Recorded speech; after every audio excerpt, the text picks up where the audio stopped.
hate podium, so if you can hear me, I'll just speak like this. First of all, thank you for all being here today, and I want to thank the partnership for getting everyone together, and certainly the Melville Charitable Trust for all of their great work. About 10 years ago, I decided to run for the state senate in my hometown of Fairfield, Connecticut. And after I was elected by the people, I met a young woman by the name of Megan Lowney, who's here in the front row. Megan, at the time, was running Operation Hope, our homeless shelter in Fairfield, Connecticut, which offers innovative solutions to homelessness, right? And Operation Hope, I believe, was the first suburban homeless shelter in the state of Connecticut. Correct. And she sat me down and she said, look, I need to talk to you about homelessness. And I said, okay, that's, Operation Hope does a great job. What kind of social programs am I going to support in Hartford to help people who are homeless? And she said, no, that's not what we're going to do. We can end homelessness. We can live in a world where there are no people who are homeless. I did not believe her, but she actually blocked the door so I couldn't get out of the room until she was done.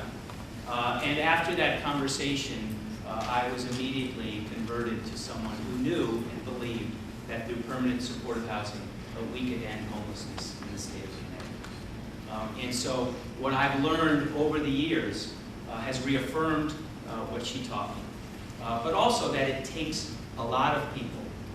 It takes private funding. It takes nonprofits. It takes government with all of our tools and resources to make sure that permanent supportive housing is supplied and that we can end homelessness. I had the great fortune a couple of weeks ago of going down to Washington, D.C.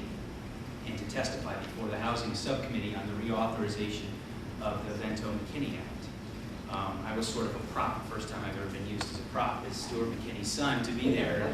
All the news media came, they wanted to take a picture of the former congressman's son, and they all admitted to me that they had never been to a housing subcommittee meeting in months, and they were only there for the public interest story of me, not really the issue.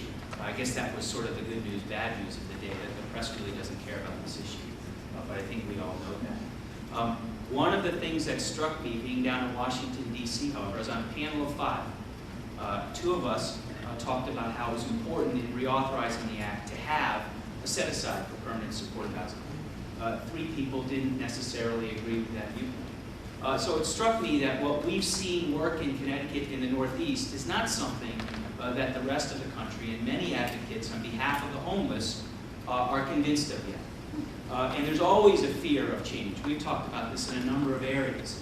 And people who are providing emergency shelter services are fearful with limited funding that some of that funding may go to permanent supportive housing, and they may not get it. But I think the message we need to bring out is not to be afraid of change, to embrace change, because change will lead to an ending of homelessness. And we need to keep beating that drum louder and louder. Hopefully what you will all do is come up with the way we can do that, and then just come to government, knock on our door, and have us do that. I would say, though, we need to look at all of our resources, from tax incentives to grants to loans, but we also need to look at other issues like having set-asides. If government is going to be involved in urban and suburban development projects and housing projects, maybe those projects need to include set-asides for affordable housing or housing for people who are homeless in the form of permanent supportive housing. That needs to be sort of our quid pro quo. I know that's not a good term, but it could be a good term. In my hometown, Fairfield, and our local community should do this as well. It's not just state government, it's not just the national government, but it's our local communities as well. One last story. They told me that, by the way, the speakers were late, still on the highway. So that's an invitation for me to give you one of my stump speeches for about 30 minutes, but I won't do that. But I'll just tell you one more story. Sorry, I was watching Barack last night with his big speech. I thought, I can do a speech like that. Here's my chance. In my hometown of Fairfield, someone had bought an industrial piece of property. Not a lot of industrial stuff happening in Fairfield these days. They went to the town. They say, we want to get a zone change. We want residential zoning. You know, the town had the public hearings. 3 people came out. They got their zone change. A property they bought for $2 million. They then flipped to a New York developer for $9 million. Pretty good business deal. And they developed apartments and condos across from where our new train station is going to be. The cheap ones sell for $750,000. The expensive ones sell for about $1.3 million. The town did not, at any point in the process, say, wait a minute, you can't build any. Oh, and by the way, they gave them a bonus density to overbuild. The town never put any requirements on them to help out with affordable housing, to help out with permanent supportive housing for people who are homeless or at risk of homelessness. And we should have.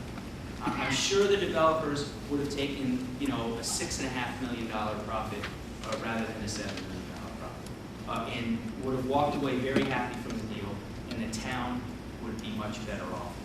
And there would be people who are now homeless who would have homes to live. So those are the things that we're missing on the local level and on the state level, and they are things that we can no longer miss because we do need more money, but we also need to know that it's not just going to be government.